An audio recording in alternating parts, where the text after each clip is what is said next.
अरे बच्चों, अब हम बात करेंगे यूपी के रजिस्ट्रेशन की। एमबीबीएस का जो शेड्यूल आज रिलीज हुआ है, शाम को इसका प्रोस्पेक्टस भी आ गया है और अब काउंसलिंग का शेड्यूल भी आ गया है।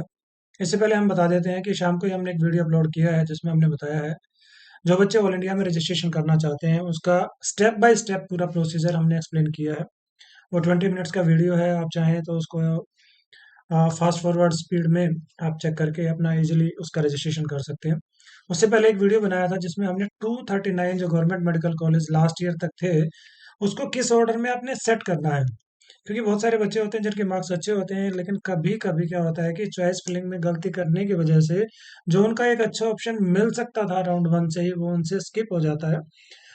हालाँकि आप अपने स्टेट के हिसाब से, अपनी प्रायोरिटी के हिसाब से उनको चेंज कर सकते हैं, क्योंकि कुछ स्टेट ऐसे होते हैं जिसमें बॉन्ड की कंडीशन होती है यूजी करने के बाद, और कुछ ऐसे स्टेट होते हैं जिसमें फीस थोड़ी-सी ज़्यादा होती है। और लेकिन आपने इस चीज़ का भी ध्यान रखना है, जिस भी स्टेट में आप एडमिशन लेना चाहते हैं, कि पीजी के टाइम उसको आपको एडवांटेज मिल जाती है, तो उसका भी एक हमारा वीडियो है, आप चाहें तो उसको भी देख सकते हैं। अब हम शुरू कर लेते हैं यूपी के बारे में। साथ-साथ हम बता देते हैं कि ज़्यादातर स्टेट ने अपने रजिस्ट्रेशन फॉर्म ओपन कर दिए हैं। अभी जो एप्लीकेशन फॉर्म चल रहे हैं उसमें ऑल इंडिया का शुरू हुआ है आज से, उसमें रजिस्ट्रेशन है। कल से उसकी चॉइस फिलिंग हो जाएगी, जितने डीम्ड हैं उसी के अंडर में आते हैं। इसके अलावा हरियाणा का भी ओपन है, बिहार का भी ओपन है। अ, यूपी का आज ओपन हो गया है। यूपी की अच्छी बात क्या है कि इसके जो प्राइवेट मेडिकल कॉलेज की 100% सीट, बाकी किसी भी स्टेट में 100% सीट नहीं होती है। कुछ स्टेट तो ऐसे होते हैं जो फर्स्ट राउंड में दूसरे स्टेट के बच्चों को अलाउ नहीं करते हैं, जैसे राजस्थान।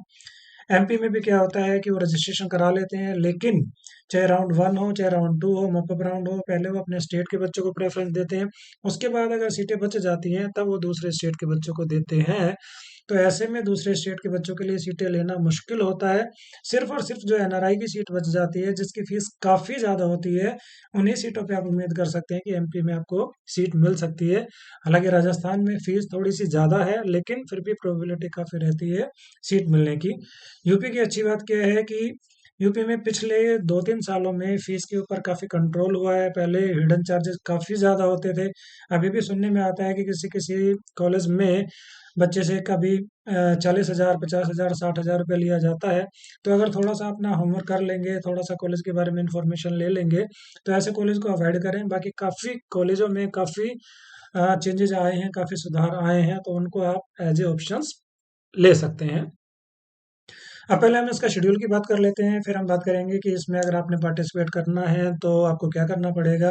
फिर थोड़ा-सा हम आइडिया एक फ़ीस का भी दे देंगे, उसका एक स्क्रीनशॉट दे देंगे, और लास्ट में हम आपको बता देंगे कि लास्ट ईयर कितना कट ऑफ रहा था। और ये भी आपको दिखाने की कोशिश करेंगे कि राउंड 1 में और राउंड 2 में कितना मेजर डिफरेंस आता है यूपी में। यूपी में जो मेजर डिफरेंस आता है उसके पीछे एक लॉजिक ये होता है कि यूपी एकमात्र ऐसा स्टेट है जिसका पहला राउंड भी ओपन नहीं होता है। ओपन से मतलब ये होता है कि फ्री एग्जिट नहीं होता है। ज़्यादातर स्टेट इंक्लूडिंग ऑल इंडिया का जो राउंड वन होता है, उसमें राउंड वन के बाद अगर कोई सीट आपको अलोकेट हो जाती है तो उसको आप छोड़ सकते हैं विदाउट एनी पेनल्टी। और उसमें जो आप सिक्योरिटी डिपॉजिट कराते हैं वो भी आपकी फॉरफिट नहीं होती है। लेकिन यूपी के केस में ऐसा नहीं है। यूपी में अगर आपने रजिस्ट्रेशन कराया है, जो कॉलेज आपने अलो चॉइस में फिल किया, अगर वो एलोकेट हो जाता है तो उस केस में आपको या तो वो कॉलेज लेना पड़ेगा, अदरवाइज अगर सेकंड राउंड में आप जाना चाहते हैं तो वो सिक्योरिटी आपकी फॉरफिट हो जाएगी पहले राउंड वाली, और फिर दोबारा से आपको 2 लाख रुपए की डीडी लेके जानी पड़ेगी, तभी आप काउंसलिंग में पार्टिसिपेट कर पाएंगे। इसके अलावा एक इम्पोर्टेंट चीज़ ये भी है कि जब आप ऑल इंडिया की चॉइस फिलिंग करते हैं तो आपके लिए ज़रूरी नहीं है कि जो आपने चॉइस फिल की है उनको लॉक करें। किसी कारण से अगर वो रह भी जाती है ऑटोमेटिकली लॉक हो जाती हैं।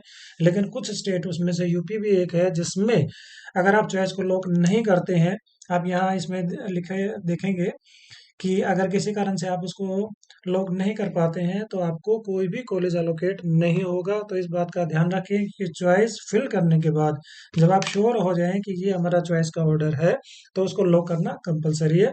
अब शेड्यूल की बात करते हैं। आज इसका शेड्यूल रिलीज हो गया है।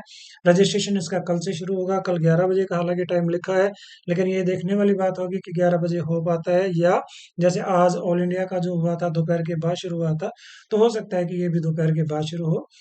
और जो 24 तक ये रजिस्ट्रेशन आप करा सकते हैं।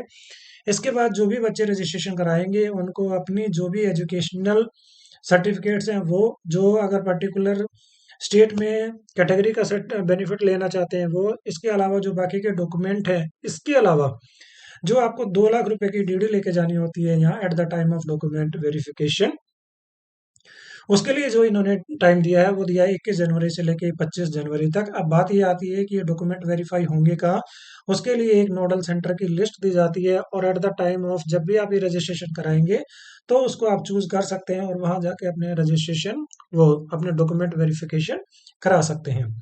इसके बाद जिन बच्चों का सक्सेसफुली रजिस्ट्रेशन होने के बाद डॉक्यूमेंट वेरीफाई हो जाएगा, 2 लाख की डीडी जमा हो जाएगी, अपने ओरिजिनल डॉक्यूमेंट वो जो भी काउंसलिंग के जो लोग हैं, अथॉरिटी के लोग हैं, उनके सामने शो कर देंगे। उसके बाद उन बच्चों की एक लिस्ट डिक्लेयर हो जाएगी, जिसको हम प्रोविजनल मेरिट लिस्ट बोलते हैं, वो मोस्ट प्रोबेबली आ जाएगी आपकी 25 जनवरी को।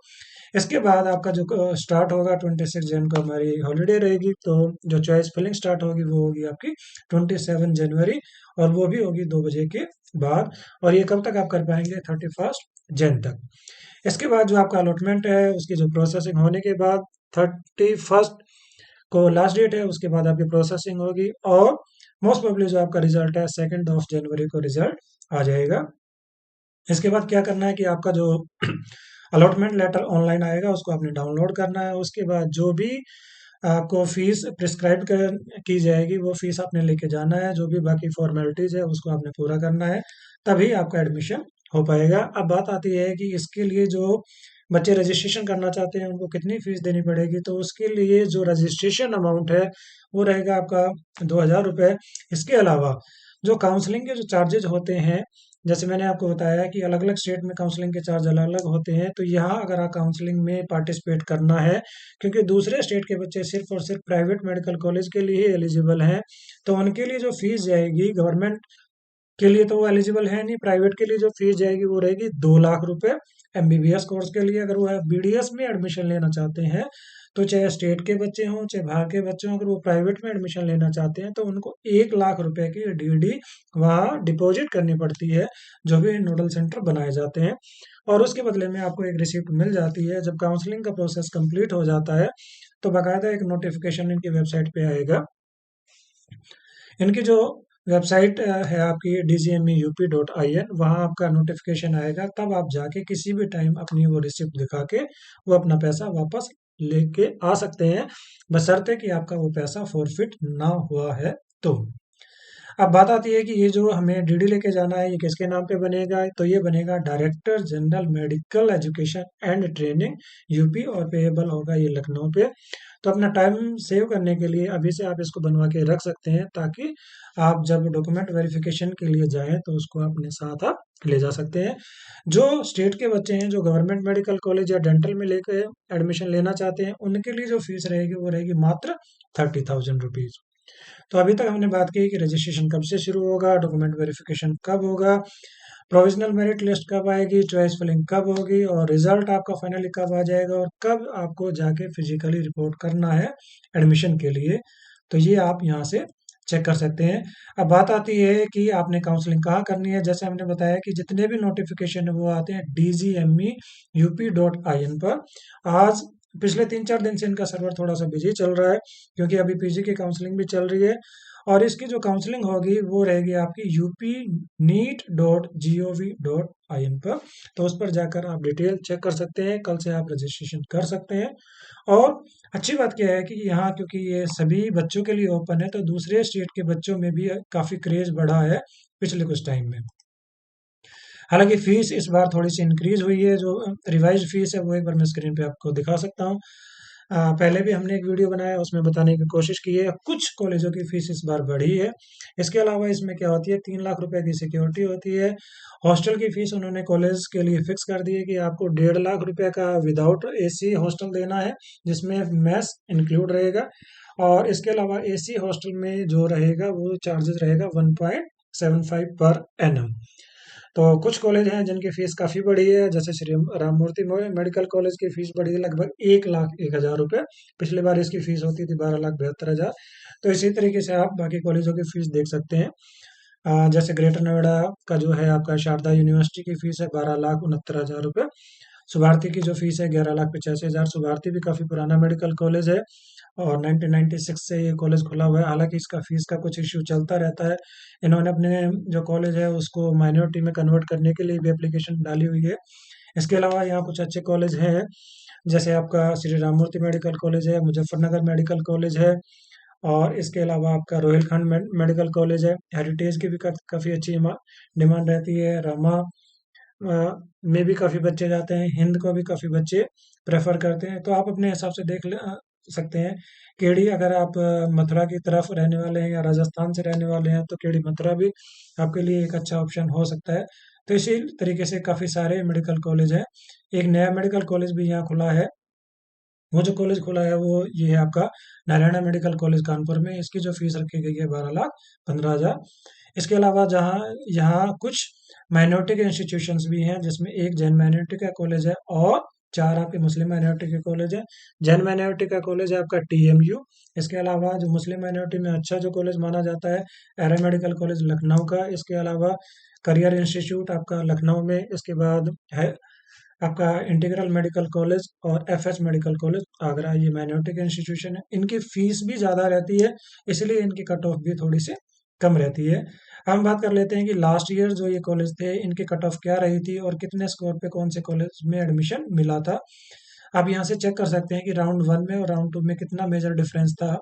फॉर एग्जाम्पल अगर हम बात करें heritage institute of medical science Varanasi की, तो इसका राउंड 1 में जो कट ऑफ था दैट वाज 354। मैं मार्क्स की बात कर रहा हूँ। और राउंड में जो कट ऑफ हो गया था दैट वाज अराउंड 492। तो you can see the difference कि इसमें कितना सारा डिफरेंस आया है। कुछ कुछ कॉलेज ऐसे होते हैं जिसमें 200 नंबर का भी डिफरेंस आपको देखने को मिलेगा। जैसे मैं यहाँ मुजफ्फरनगर मेडिकल कॉलेज की बात करूँ तो इसमें आप डिफरेंस देख सकते हैं कि 385 पे भी एडमिशन मिला, लेकिन राउंड 2 में ये जो कट ऑफ है वो हो गई आपकी 537। नेशनल इंस्टीट्यूट वो नेशनल कैपिटल मेडिकल कॉलेज, ये 211 पे ही मिल गया था राउंड 1 में, लेकिन राउंड 2 में इसकी कट ऑफ पहुंच गई थी 428। तो यूपी के बारे में ये कहा जाता है। अगर एक मैं यहाँ भी एग्जांपल ले लेता हूँ, मान लिया श्री राममूर्ति मेडिकल कॉलेज काफ़ी अच्छा कॉलेज माना जाता है, 491 पे मिला था, मतलब लेस देन 500। और बाद में इसकी जो कट ऑफ हो गई थी सेकंड राउंड में दैट वाज 545। अगर हम ग्रेटर नोएडा की बात करें शारदा यूनिवर्सिटी की, तो राउंड 1 में जो कट ऑफ था दैट वाज लेस देन 450, लेकिन राउंड 2 में मोर देन 550, इवन 560 से भी ऊपर ये चला गया था। सुभारती की बात करें 416 पे भी मिल गया था ये, और राउंड 2 में 540। तो यूपी के बारे में कहा जाता है कि अगर आपने यहाँ एडमिशन लेना है तो पहले से मन बनाइए, पहले से बजट देख लीजिए। आपके बजट में अगर कॉलेज आता है और आपको लगता है कि इस स्कोर में अगर कहीं और आपके बजट में कॉलेज नहीं मिलता है, तो यूपी आपके लिए एक अच्छा ऑप्शन हो सकता है। यूपी में स्टेट के लिए कोई रिजर्वेशन नहीं है, सारी सीटें सभी बच्चों के लिए इक्वल अपॉर्चुनिटी ये देता है। तो कोई भी बच्चा कहीं से भी आके यहाँ एडमिशन ले सकता है। तो इस वीडियो में मैं आपको हमने बताने की कोशिश की कि यहाँ कौन कौन से कॉलेज हैं, क्या उसकी कट ऑफ रहती है, क्या उनकी फीस रहती है, और क्या उसका काउंसलिंग शेड्यूल है। इसी तरीके से अगर आप ऑल इंडिया का देखना चाहते हैं कि कैसे उसका रजिस्ट्रेशन होगा, या जितने गवर्नमेंट मेडिकल कॉलेज हैं उनकी अगर आपने चॉइस फिलिंग का ऑर्डर देखना है, तो उसके लिए भी आप हमारी वीडियो देख सकते हैं। Thank you so much.